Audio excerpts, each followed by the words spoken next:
Allah itu maha kuasa banget sampai nggak butuh sekutu gitu, yang sampai saya iya ini yang benar. Maksud saya di hati tuh kayak konfirmasi gitu loh, bahwa ini Allah yang saya tahu adalah Allah yang seperti ini. Kalau masih membutuhkan sesuatu, membutuhkan seseorang gitu, untuk hadirnya beliau itu berarti bukan Allah gitu. Di situ saya mantap sebenarnya untuk belajar lagi gitu, untuk belajar lebih lagi tentang Islam. Nah, insya Allah waktu itu saya karena dengan tadi udah yakin ini agama yang betul gitu ya, agama yang membawa saya kembali kepada tauhid, kepada fitrah, itu ya udah gitu, kayak harga apapun yang ada di depan gitu ya itu akan saya bayar gitu. Saya pikir kalaupun saya harus meninggal pun, waktu itu saya mikir ya sudah, saya mati dalam keadaan sebagai muslim, itu aja waktu itu. La ilaha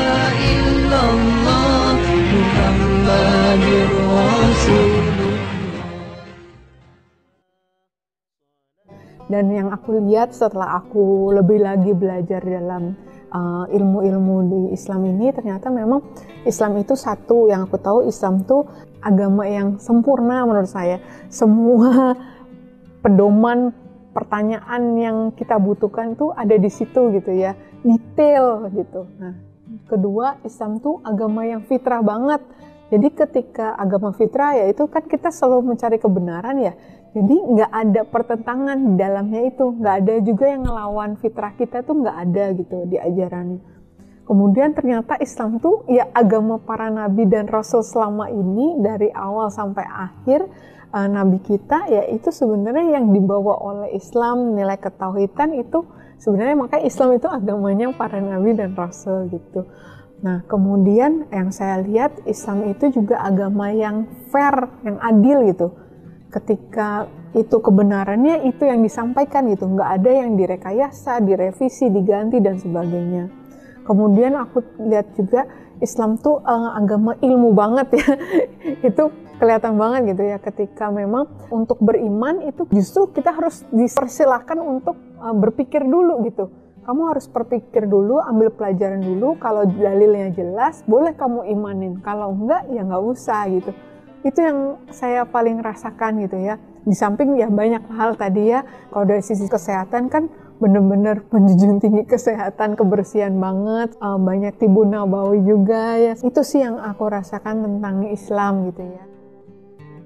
Memang kalau kita tahu tujuannya, kita bikin perencanaannya, kan kita kalau buat dunia aja kita kan merencanakannya sedemikian rupa ya untuk masa depan kita gitu ya. Nah, itu dunia itu yang cuman sekecil itu gitu ya. Bahkan yang lebih luas dari itu akhirat kita nanti, masa iya kita nggak bikin perencanaan yang detail gitu kan. Sebisa mungkin selalu cari gimana jalan untuk bisa kita melakukan kebaikan, amal soleh gitu, sekecil apapun gitu. Jadi karena kita lagi tujuannya adalah mengumpulkan bekal buat di akhirat nanti kan, bukan untuk yang dunia sekarang gitu. Kalau dunia aja kita bisa segitu prepare-nya gitu, kenapa kita nggak lebih prepare untuk yang urusan di akhirat. Dan memang kan hadis riwayat Ibnu Hibban itu bilang ya, barang siapa yang sudah berada di jalan yang benar, di jalannya Allah, itu berlarilah gitu kan. Kalau sulit ya berlari kecil lah, kalau itu masih berat ya berjalan gitu kan. Kalau perlu tuh ya merangkak gitu, tapi jangan kita tuh berhenti atau kita berbalik arah, apalagi ya nauzubillah. Itu sih waktu itu saya pegangannya. Kemudian kalau ayat mungkin di Quran surat Muhammad tuh ayat 7 dibilangkan, wahai orang-orang beriman, jika kamu menolong agama Allah, niscaya dia akan menolong engkau dan menetapkan kedudukanmu gitu ya. Jadi itu jadi pegangan saya aja ya. Sebenarnya Allah kan nggak perlu ditolong ya. Agama ini juga nggak perlu ditolong sebenarnya, ada nggak ada kita gitu kan. Tapi masya Allah, karena saya butuh pertolongan Allah, makanya ya udah ini yang bisa saya lakukan gitu ya. Sekecil apapun tadi, mungkin dengan sebatasnya ilmu saya juga gitu ya, kalau itu bisa bisa berdampak positif buat lingkungan sekitar, buat orang lain, alhamdulillah, kayak gitu sih. Itu aja, nggak ada muluk-muluk gimana gitu kan, karena ya emang tujuan kita cuma dapat ridho Allah ya. Kalau udah dapat ridho Allah ya udah, semuanya apalagi yang dicari gitu kan. Kalau kita punya tujuan yang jelas bahwa kita ini, hidup ini ada sesuatu yang lebih berharga gitu ya, pasti itu akan jadi penyemangat kita kan untuk kita tetap terus maju gitu ya. Kalau kita nggak punya tujuan yang jelas, nggak ada yang kita pikir itu lebih berharga, mungkin kita akan santai-santai aja, itu satu.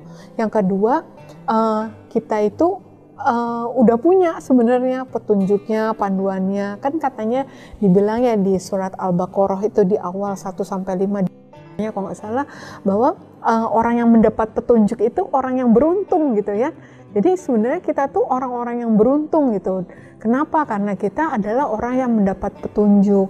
Orang yang mendapat petunjuk adalah orang yang bertakwa gitu. Petunjuknya ada di mana? Di Al-Quran. Jadi nggak boleh jauh-jauh dari Al-Quran. Harus selalu mengakrabkan diri dengan Al-Quran karena semua jawabannya ada di sana gitu. Dan memang ilmu itu sih yang aku rasa bisa menjaga keistiqomahan kita gitu ya, karena sebagai manusia tuh untuk istiqomah itu sesuatu yang nyaris mustahil sebenarnya gitu ya.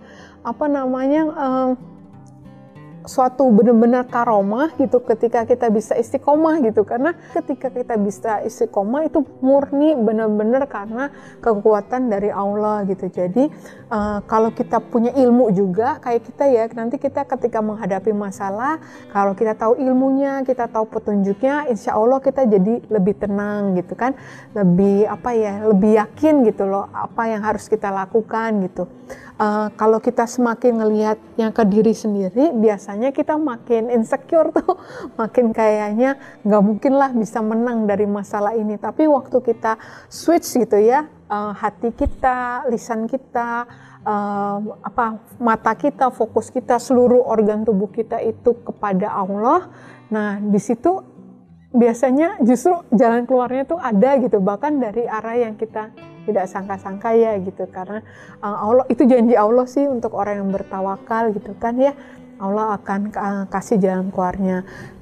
Ilmu itu sih yang jangan sampai teman-teman berhenti gitu ya, jangan pernah puas dengan yang dicapai sekarang gitu kan, dengan amal kebaikan, amal soleh kita juga udah, kalau amal soleh itu lupain aja gitu. Justru kita harus ingat itu kita udah salah apa gitu ya, kita istighfar gitu. Kalau kita bangga sedikit aja, kita sombong sedikit aja, itu Allah nggak suka ya. Allah bahkan nggak bisa masuk surga kalau kita sombong gitu dengan apa yang ada pada kita itu sih.